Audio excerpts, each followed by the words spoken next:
Welcome to Donmar TV News Channel. Mayor Inday, marahil ay hindi mo na rinig yung aking paliwanag.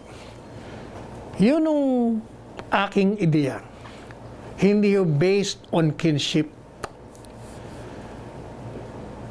Kaya nga sinabi ko na may continuity kasi sinasabi ko, kailangan ng presidenteng susunod may political will.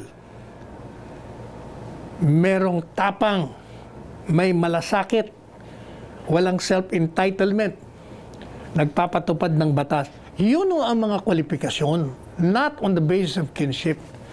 Kasi kung merong mga anak si Presidente Duterte na nagkataon na sa politika at wala naman sila noon, ay definitely, hindi siya may sasama dun sa ideya ko. Kaya yun ang reason kung bakit gusto ko si Mayor Sara. Sabihin ko sa inyo, sinabi ko na sa inyo earlier kung bakit. Mayor Sara, alam mo ba kung bakit kita gusto? Unang-una, abogado ka. Kailangan talaga marunong ka sa batas. Para alam mo kung anong dapat, you should know the limits of the presidency. Para alam mo kung hanggang saan ka po pwede at kung saan ka hindi pwede. Number 2, meron kang karanasan sa pamamahala, governance. O ilang taong ka na bang naging mayor? Maraming taon na. Eh si Mayor Duterte, 22 years. O nakita mo naman, successful. Magaling. In other words, alam mo na how you will deal with constituents. Ma-micro mo lang nga. Macro ka na, hindi na micro. Ano pa? Matapang ka. Bakit ka matapang? Biro mo, nanuntok ka ng sheriff. At yun naman panununtok mo, I remember I was lawyering for you. And I said, kaya ho sinuntok yan, kung hindi niya sinuntok yon, because at that time, alam niyo yung sitwasyon doon, merong mga sheriff na dumating at gusto nilang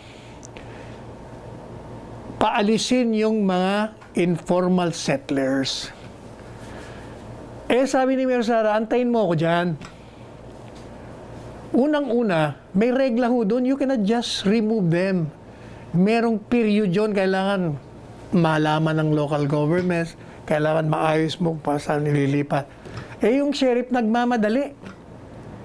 Aba, kung tinuloy niya po yun, magkakagulo doon, magkakapatayan doon.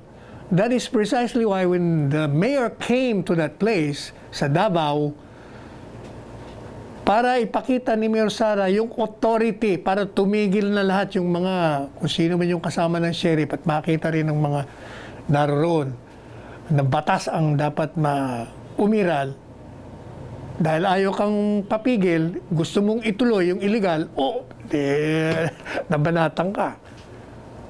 O yun, kaya kita gusto, matapang ka. Wala kang sinisino-sino. Number 4, pareho nung presidente natin ngayon, meron kang tinatawag na non-self-entitlement, hindi ka nagpapakita at nagpapatupad na pag ikaw mayor, senador, congressman, presidente, cabinet member, kung dumating, akala mo kung sino na. Punong-puno ng mga alalay, mga katakot-takot na mga sikyo, tapos gusto mo palagi ikaw nangunguna, at tapos ayaw mo pa nagbabiolate pa ng mga batas. Ikaw hindi. Nung nag-violate ka, dahil nag-reckless driving ka sa Davao, nagpatiket ka, pareho rin ni Presidente. Nagpatiket din. Dahil nakalimutan niya yung kanyang helmet. Hindi ba? Ano pa? Merong kang malasakit sa taong bayan. At ang saksi ko dyan, yung taong bayan ng Davao. Kaya ka nga palaging mayor Those are the reasons why I had in mind 2 years ago when I launched that idea of you running for the presidency in Hong Kong. 2 years. 2 years ba? O more than 2 years na. Kasama natin si Special Envoy Ding Borja. At 3 more than 3 months ago, nilonsad ko naman yung Duterte. Yun ang continuity, not because of kinship. Dahil kung kinship lang, o di sana, in-endorse ko na si Baste. Hindi po ba? Yung isang anak. O kaya, in-endorse ko na rin si Congressman Paulo, si Pulong. Hindi. Unang-una, hindi ko pa nakikita ng mga gusto kong qualities yung dalawa. Most likely, meron din sila, but I have not seen that. Ako, kitang-kita ko yung qualities mo, Mayor Sara. Kaya regardless of whether you're the daughter or not, ikaw ang napusuan ko. Yun lang naman ideya. Sabi ko nga that's for the people to decide. The idea has been floated. It's the Filipinos or the Filipino people that will either take it or reject it. It's for the people also to make it flourish. Hindi po ba? Pero tama si Mayor Sara. It should not be based on kinship. Talaga dapat, kung baga, kailangan batay sa kwalifikasyon. Hindi kagaya ng mga nakaraan. Presidente Aquino, yung anak, siguro naman kayo na ang maghusga. Unlike yung nauna, Diosdado Macapagal, Gloria Arroyo. Yun. Hindi rin based on kinship yun. Dahil talagang kwalipikado naman. Nakita mo naman yung kanyang panunungkulan. Nabahiran lang nga ng mga katiwalian ng kung sino-sino mga tao. Pero sa totoo lang, magaling na presidente naman si dating Presidente Gloria Arroyo. At totoo rin sinasabi ni Mayor Sara na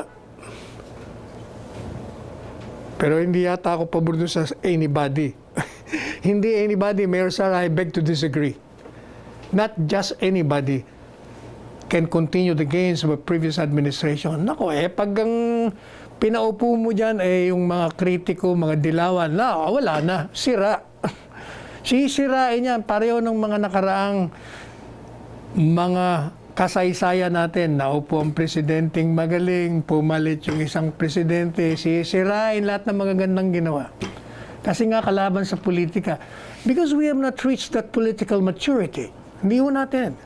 Kaya kailangan talaga, kung ano yung panindigan ng isang presidente na ginawa niya, dapat yung papalit, ganun din. Kaya it's not anybody. Yan, I will disagree with you, Mayor Sara. Not just anybody. It should be somebody that will have the qualities of a president that the people have accepted by reason of 1, integrity. Number 2, courage.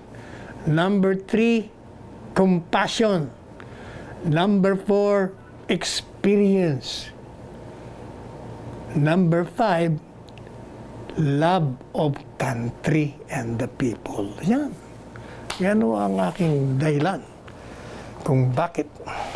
Akita mo naman, Mayor Sara, hindi ka naman nga nagdideklara. Ayaw mo nga Palagi mo nga sinasabing ayaw mo, pero kita mo naman, ang poll, ang survey, ikaw ang nanguna. You see? That is what I've been saying.